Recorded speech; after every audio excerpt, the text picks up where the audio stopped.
Hi, everyone. Welcome to eLearnChat, where talk, it's knowledge. I'm joined today by Miss Talkie herself, Dawn Mahoney. Hey, Dawn, how are you?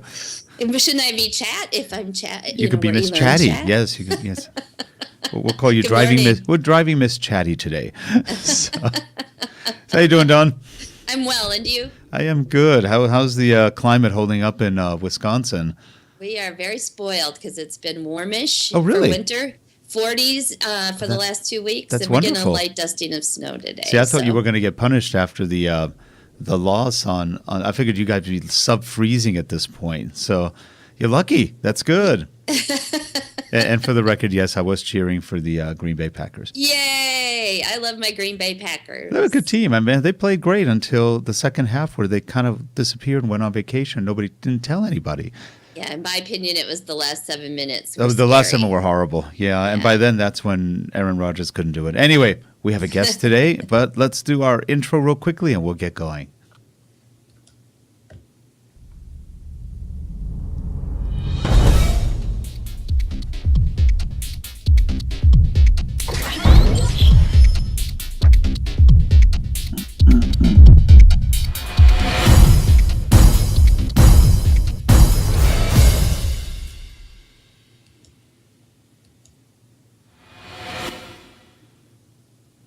And we're back. Well, today we've got a great guest, a good friend, and somebody who actually rescued us today because we had someone scheduled who had to reschedule. And I always think, who do I go to? Who's the go-to guy, the one that we can rely on, who's sharp, does a great job, has a beautiful voice, and is just a great person? Well, that brings to mind Ray Jimenez. Hey, Ray, how are you today? I'm doing great, Rick. Thanks for having me. Oh, I appreciate you coming on last moment and joining us. And Ray is the president of vignettes Learning. He also runs the Training Mag Network. And I don't know what else he does. I'm pretty sure he runs half the world, but he keeps it quiet. He's humble. But how's everything been going? It's been great. Exciting year coming up. A lot of possibilities, a lot of experimentations, a lot of learning, and a lot of stumblings. But we move on. It's an exciting year. How about you? That all sounds good, and we've been busy too, and lots of good stuff happening. Great. So there's hardly a week goes by I don't watch something either recorded or live on Training Mag Network. So we have a good team there. We have, of course, to thank Lakewood and the opportunity to work with them, as well as Gary Van Antwerp is the guy who's running the shop, and we've been very fortunate with that relationship. Thanks to them, and thanks to we now have about 70,000 members. Wow, so that's gone up quite a bit. Yeah, it's been great. I remember a couple of years ago it was about 50, so that's a good jump. We copied everybody's email. That's great. So today, Ray, you were going to talk a little bit about microlearning, which is kind of an interesting subject, and a lot of people think, they hear the word micro and they go, micro must be something really small. But what exactly is microlearning? It's very interesting in a way of sharing to you an article I read the other day written at Popular Science, and the guy's name is Mark Sinvold. Mm-hmm. He spoke about the fact that through generations over the past 10 years or 15 to 20 years, we've started to becoming less and less requiring a manual. You remember, all of those old days before? Yeah. When you buy a car or something, you have to have this very, very, very thick manual, right? Yep. Now, they're almost non-existent. If you buy an equipment, a cell phone, you buy an equipment, they give you one page, and you have to figure it out yourself. Yeah.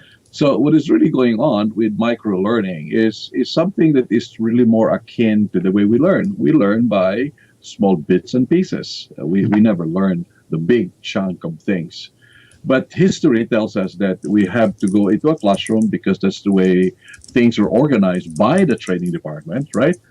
And we're forced to learn that. So microlearning simply means trying to produce content, interaction, and distributed knowledge in a way that it's very useful, very small, very short. It could be 30 seconds. It could be 3 seconds, but the criteria is that it is really quickly useful. It is very context-driven, meaning to say, if I can see and I can use this, solve a problem, and I can see the results, I can apply quickly, I would classify this as micro learning. Okay. It's less more of the process of learning, it's more of the focus on applying the idea into real life situations. Well, it's really funny because if you look at neuropsychology or neuropsychiatry or just frankly neurological functioning of the brain, they've been able to map so much of how we learn in terms of attention spans and all that. And yet so little of that has gotten into learning. I mean, you still have 2-hour straight courses and, and forget bookmarking and all sorts of stuff. And you just go, adults really don't learn in more than probably 10 to 15-minute chunks. Mm-hmm.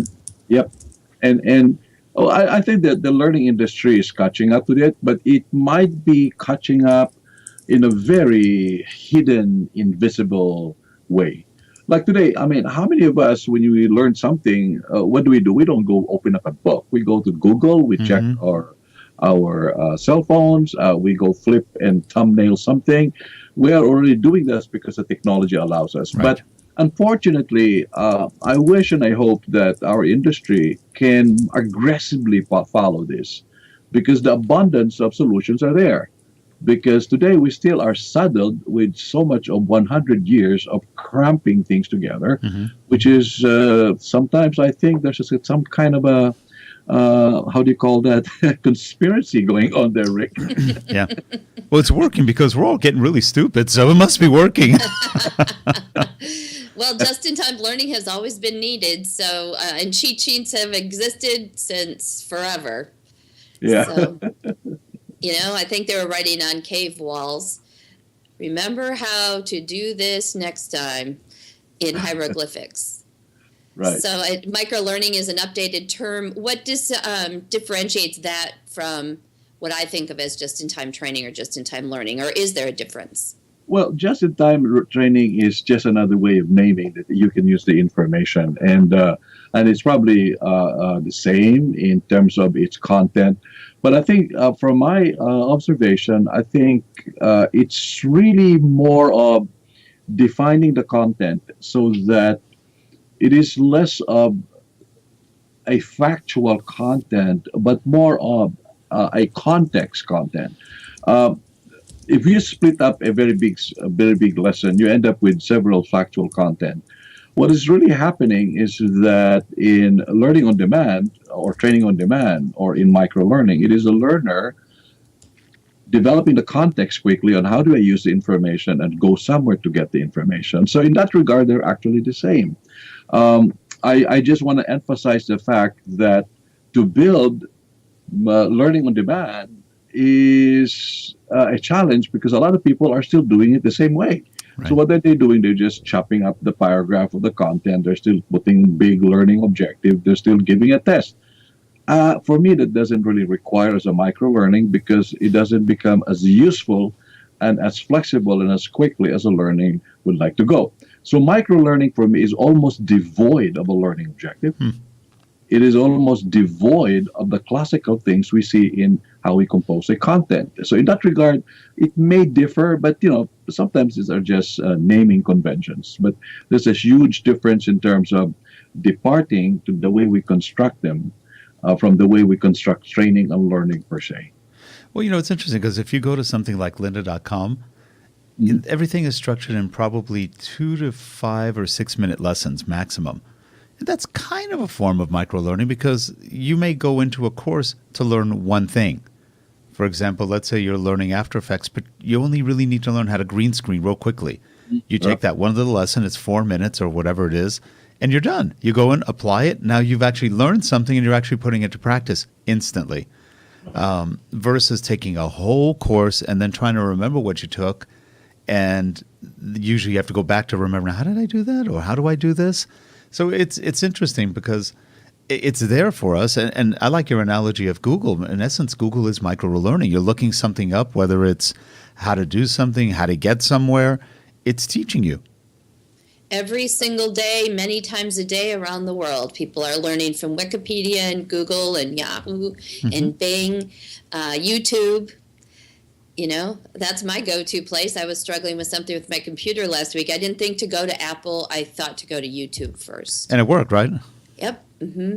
And what is fascinating is that you begin to see that a lot of organizations are now throwing in into the world of the internet, Google or somewhere, their internal procedures and policies. Interesting. Because the best way they support their customers is by letting them go to Google with the free pages so they can search quickly and others can contribute it. So it is starting to really loosen up, and we may not be able to really know the impact of this, but it is happening today. But one of the things I'd like to share with you is that what do we do with those learning environments that are completely difficult to manage? I call them hostile learning environment. And one of those and one of those is what you call compliance program. Right. Right. So let me show you a little bit of some of the things that I've been experimenting and working with clients on how do we approach and use microlearning. So if I can share my screen very quickly. Can I do that? Sure. I'll go to my screen here and then share to the group a form. And you can see this, right? There, So- it's, Yeah. 1 second. there you it go. should be. I see your screen. Yeah, so this is like a case where a trainer is required to develop a program, which is you have to let your learners click pages of 9,000 words. Okay? We don't care whether they are passing all the pages. We just want to make sure that they click it. And that's what I call hostile learning environment. Mm-hmm. So many of our co-trainers and developers are really confronting with this. We cannot just overnight develop microlearning because this is a requirement.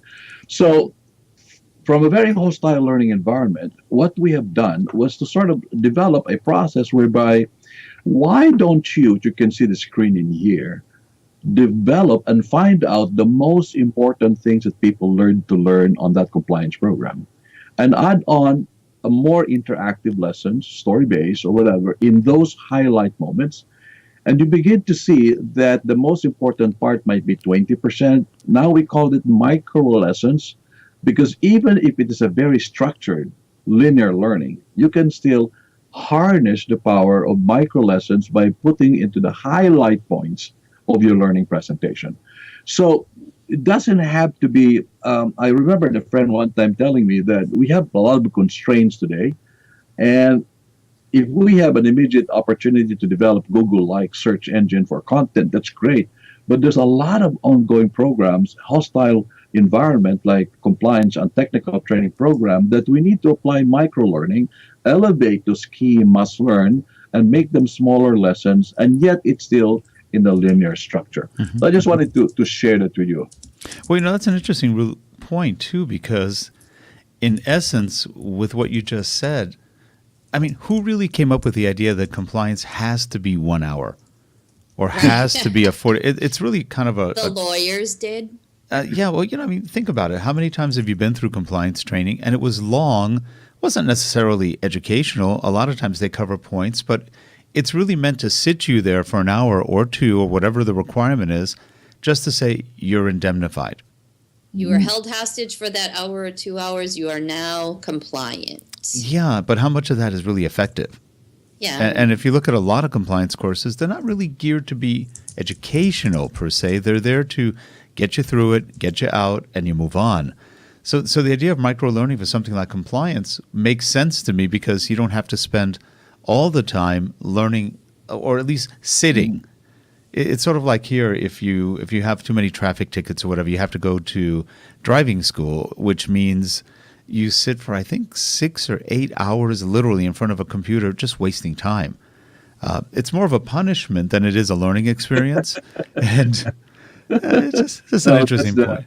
There's an environment that is very, very interesting challenge. So the concept of micro learning is interesting, and one of the biggest challenge and opportunities is that for trainers, designers, developers, and leaders to begin to really reflect the economies and the cost savings. Mm-hmm. Could you imagine that if we treat all the content equally the same, let's say 100 pages, mm-hmm. and we don't isolate it into micro learning, yeah. Our tendency is to produce a massive slideshow, articulate, captivate presentation.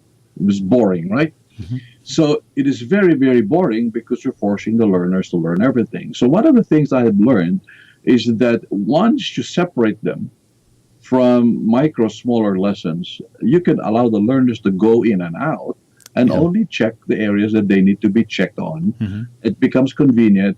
And then, therefore, the engagement goes up just because the learners are able to select, Right. go in and out quickly. So, engagement from a traditional training design has always been associated with coercion. I'm sorry, I'm being harassed here, right? I'm being, I'm being a little bit tough on our industry, but I think when we develop interaction and engagement, we want to force the learner to listen to a PowerPoint or slideshow or have a game. True engagement is the learner's ability to look at the content and say, gee, I really can use this content. That's engagement rather than Self-select. being overloaded with multimedia. So that's one of the implications in terms of cost design and raising the value of the content to the learner. What do you think of that? I think that's a good idea. Now, how does that relate to, for example, you've done a lot of work with vignettes, with small, which again is kind of in the same idea. They're small, bite-sized scenarios and things like that. How does that relate to that approach? Right. Sometimes when you're in the bathroom in the morning, it's the best place to come up with great ideas, right? That is true. How, with the old and with the new. One of the things I realized was that I've been struggling doing this for 10 years. Since about 15 years ago, I've been talking about microlearning. A factual content in a microwave is completely useless. Once you start creating micro learning, which is like 1 minute or less, it has to be highly contextual. It has to have a story with it. Otherwise, that one singular content would have no value to the learner. Mm-hmm. So it is necessary. If you have, for example, a procedure of 1 to 10, step 1, step 2, step 3, step 4, all of the steps seems logical because we're providing a step. But if you remove step 5 and it stands by itself, but there's no real life relationship to it. There's no application, there's no context, there's no story around it. The learner has no way to quickly use that content and put it into application. So my conclusion, in fact, in microlearning is that it always starts with a story in order to let the learner use it quickly because the story connects in the mind of the learner the value of that content. So this is the major, major shift.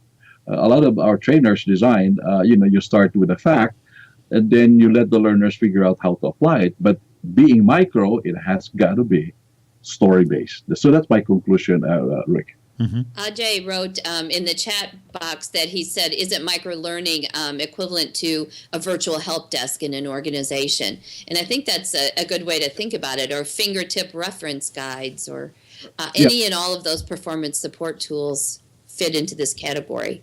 Right, absolutely. And performance support tools, a help guide, assist book, a PDF reading materials, they all come into different forms. And that's why it's very hard to be able to claim a space and say micro-learning is a way of doing things, because it permeates in all types of learning that allows high freedom and exercise. There's a book called Micro-Learning Design by Theo Hug, written in Vienna, that he compiled that from George Jimenez up to all the other new thinkers in social media and social learning and collaborative enterprise learning. What permeates all of it is the smallness of content. There are conversations, coaching, tips, assist agents, all of them are small items. So it permeates all over the place. One of the interesting questions I'd like to throw to you, and maybe you could reflect this with a group, is this.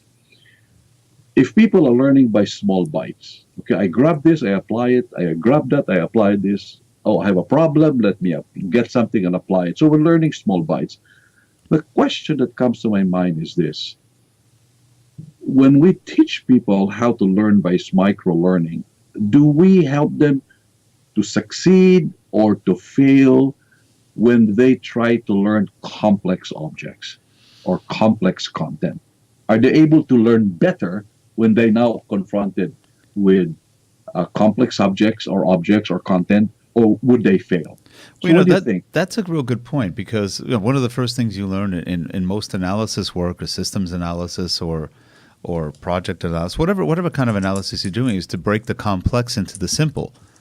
So you break the components of a complex process into more manageable, understandable, digestible, smaller components. So at that point, the microlearning could be a result of several courses or lessons, several bite-sized objects of information that eventually lead to the more complex object, correct?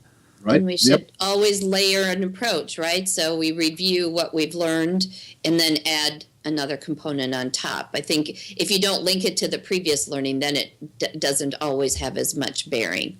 Okay. So, Don, it's just interesting because you're talking about incremental learning, bits and pieces of information and knowledge and applied. One of the things, this is where I'm curious right now, because remember, a lot of people, trainers would say, oh, they need to follow steps 1 to 10, because if they don't follow step 1, they will fail in step 2. Right? Okay. It's a kind of misunderstanding in terms of how people learn.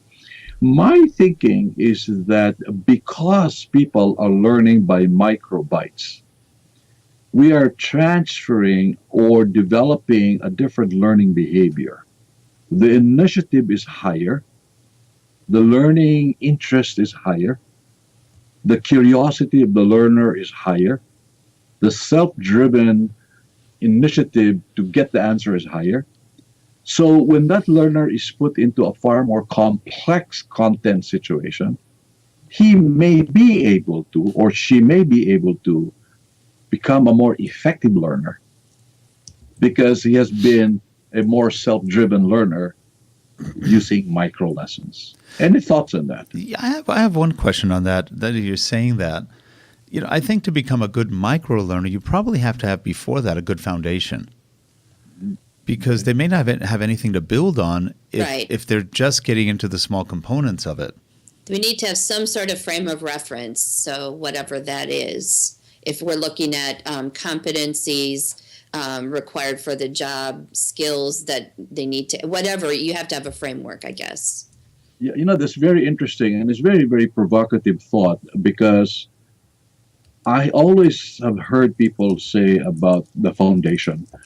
I'm beginning to be convinced that there are tasks that we are more focused now in terms of the need competency to do something now versus the need to competency to do something, all of it. I'm talking about the mastery. Yeah. We tend to think, and this might be contrary to what you're saying, Rick and Don, that we need to have foundations for people. The problem with foundations is that it is really not an event. It is an ongoing process, right? Right. Well, actually, as you're saying that, I'm thinking of one thing. Maybe the word foundation is incorrect. Maybe it's experience. Okay. The experience, the collective experience that one amasses through life, through certain, whether it's school, whether it's work.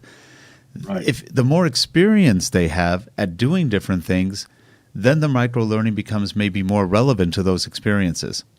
Rick, I want to stop you and say that we have lost video on Ustream. So we have? Yeah. So it was choppy, and now it's gone completely. So interesting. Okay. Yeah, I didn't want to stall the conversation because this is a good one. Right. Yeah. So Don, yeah, I think that the when you redefine it as experience, it changes the meaning of it into the learner's point of view in applying something versus foundation, meaning to say that they have to go through a foundational course or a program. So in that regard, I have the sense that the idea of maximizing experience, more importantly, in fact, becomes an important aspect when you start moving into a very self-driven learning by micro-learning. So, this is the thing that I'm trying to still struggle right now, and hoping that over time be able to figure out some interesting. I'm not alone in this. There's so many other advanced research that are just studying this and seeing how we can reformulate our design in helping learners learn better and faster. Well, and when I say foundational, it's a little bit esoteric because we're not talking about a specific type of learning about, but I was picturing learning the parts of a car and how the combustion engine runs and whatever all. And sometimes the learner needs to know exactly how that combustion engine really works. And sometimes they just need to know how to turn the key and put gas in the car. And so foundation changes, right? The foundational principles or the framework changes based on the situation. And I think the key opportunity is to rethink that, do we allow the learners to discover by having small applications of particular principles, like in physics, in fixing a car, or do we teach them step by step how to do it?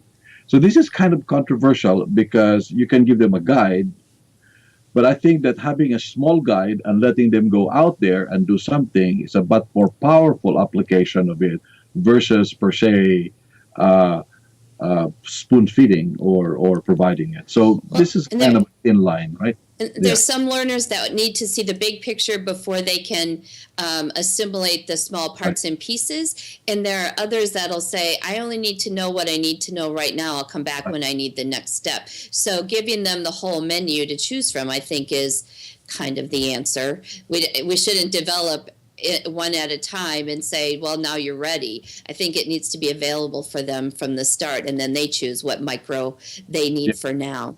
Now, it's interesting. Now, Ray, for example, in California, we have two major college systems. We've got the University of California system, which was always more theoretical in scope.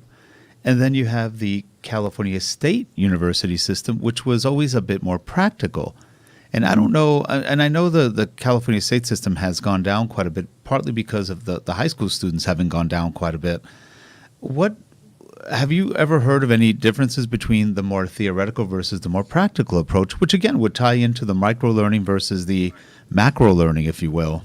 Yeah, I don't have a good insight into that, but one of the things that I've been exposed to is Caltech. And the reason that, because I have a son who finished in Caltech, and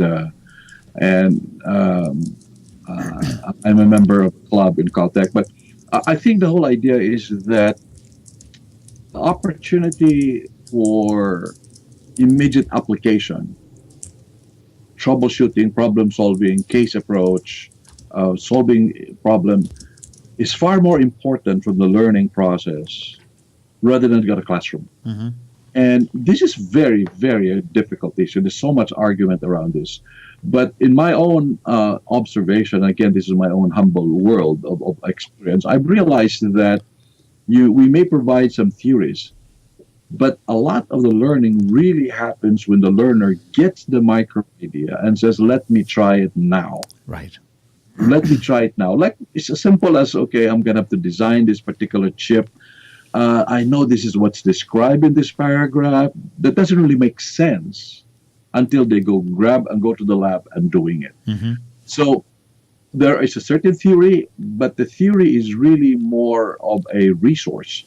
Now, because of technology, this is starting to go slow down. For example, in many of the courses now, you allow people to study by themselves and come back and do the class with the teacher. So slowly, it's a combination of this, I think. But I think that I'm more inclined to really pursue the opportunity to give the learner the chance to quickly apply it. In fact, Rick and Don, I would even throw the learner to the situation and then let them figure out by trial and error and then discover that there's a theory around it. That's the principles of instructional systems design from when was it, the 30s, the 40s? That's you. Everything old is new again, right? Right. Yeah, it's just the same process, just a question of applying it and make sure. In the final note, our biggest challenge is that we try to be very, very efficient in our learning delivery. So we have authoring tools. We are very efficient in cramming content together, right? And I wish that we try to put our efficiency in understanding what we're trying to cram together by breaking down this content and just looking at it and say, how do we really enable the learner to use this content quickly? And only one way, there are other ways. One way is micro-learning. which requires a new way of thinking about the content and the learner situation. So this will be continuing to be a very, very interesting world in terms of we're in right now. My prediction is that it is already happening now. It is happening now. And before you know it, it doesn't mean to change classroom. It doesn't mean to change e-learning, but it's happening today. And we will never call it learning anymore.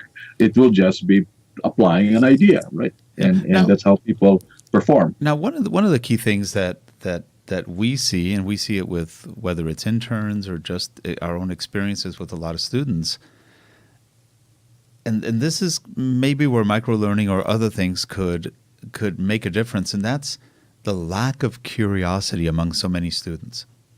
There's no curiosity at all. It's like, I don't care, I don't know, I don't care. You just go, wow. I mean, it's a generational issue for sure, but this is no curiosity. There are exceptions, of course, but on the whole, it's not at least a generation that seems highly motivated or curious about things. Is that because it's available right here on the phone? I don't need to, I'll get it when I need it? Maybe. Yeah, and it's a question, Dawn. I read an article, Carr, who questioned us about what Google is doing to our brain 5 years ago. Another article about what Google does, and more and more the work of Betsy Sparrow and Andrew Gordon from USC, and Betsy is from Columbia. University of Pennsylvania. The idea is that we are so mistrusting with the tools. We stop learners trying to go use the tools because we distrust it. But what is really happening, which is very interesting, and I'm continuing to be intrigued with this, is that why don't we ask another question? We are actually redefining the meaning of learning because of these tools. More importantly, we are redefining the meaning of intelligence because of these tools. An interesting, very quick insight of the survey that they made was this. The people who feel they can access content quickly by their cell phone feel smarter than those people who cannot access content with their cell phone. Interesting. And this is a research. It's very interesting things, right? Yeah, I think 10 years from now, it'll be interesting to go back and look at what we're talking about now and how has it evolved. I don't think it'll be a total 180-degree difference, but cell phones are here to stay, or handheld devices, whatever we want to call them. And it's going to change the conversation a bit more. Things like snap guides and mini books have become increasingly popular. People want books on Kindle. They don't want the paper version. They don't need to take notes anymore. So that whole at my fingertips is going to really evolve our industry more and more. Now, remember, you can take notes on Kindle, which is nice. You can annotate, you can take notes, highlight things, which is pretty cool. Yeah, I'm a perfect example of that. You couldn't get me out of a Barnes & Noble for most of my life. Couldn't get me out of a B. Dalton, a Barnes & I was always in a bookstore. Now, I haven't been to Barnes & Noble in probably a year or two. Well, everything is on Kindle now for me. What is fascinating for me, and we're given the chance in terms of not only technology but all sorts of behavioral science impact on ourselves and our learners, is that we are challenged as designers, learners, and leaders in training to really rethink seriously how the definition of things and how learners are learning. And I will not probably be able to really understand the way the brains are wired, but I'm fascinated to see that people are actually performing on the job with these new capabilities, which is incredible, right? So very, very interesting future, actually. Yeah, it will be. Hopefully, it's not a Brave New World. One of the things that I recommend to my clients is I've coined a word that I use to package that service. I call it prototype the future of your e-learning. It is only by constantly trying to test and test and test and test and test in small calculated ways, which is part of micro learning is in a way, so that you can see how people are consuming this technology, gadget, and tools, rather than, okay, give me a 3-hour program to finish and prototype. No, prototype something that you can do in 30 minutes or an hour and get it out there and see people react to it. because then it's faster for us to keep our brains thinking and testing on whether it will work or not. So it is a very practical theme by simply saying, don't talk about it, prototype it, roll it out, test it, get some feedback, and see how it works. And I think we should always approach our work from the standpoint that whatever the project is, we are never done. It is not a once and done. Right. We're doing this now and then we're probably doing it again later. But that seems to be the part that's most difficult for people, that iteration piece. Well, you know, with that, we are at the end of our time. And this is good. This is a good show because it sparked a lot of food for thought. And Yes. so everybody in the audience, your homework is to, in a micro way, figure out what we've just talked about. And how do you apply that to your life? I mean, think about it. How many cases in your life have you done micro-learning without even knowing it? Yeah. Well, I held up the stack of Post-it notes. How often do you walk through areas where people That's have micro. Post-its stuck Yes. to their computer? This is Yeah. micro-learning. That's true. I have them always at hand. It's your little reminder card. Yep, Yep, absolutely. very good. Thanks to the both of you. I appreciate the time with you today. Thank you. I'll see you on Training Mag Network sometime soon. Yeah, and Ray, we always appreciate you. You've always got some great food for thought, and we wish you a wonderful 2015. I know you're going to have one because you do great work. So, and in the show notes, we'll put the link to what Ray was talking about, as well as his website link, which is Vignettes Learning. We've been putting it up on his lower third. Visit his site. He does great stuff. Thank you. Right. Again, appreciate you coming on. And Dawn, till next week. For all of you in the chat room, don't forget to chat. And don't forget to also follow at the top and at the bottom on Ustream. There's a follow thing. And if you're watching us on Vimeo, please subscribe. We love hearing from you. We love getting feedback. Send money, send products, send whatever you want, and we'll be happily accepting it. Anyway, have a good one, everyone. Okay. Bye, everyone. Thanks. Bye-bye, everyone. Bye-bye. Take care.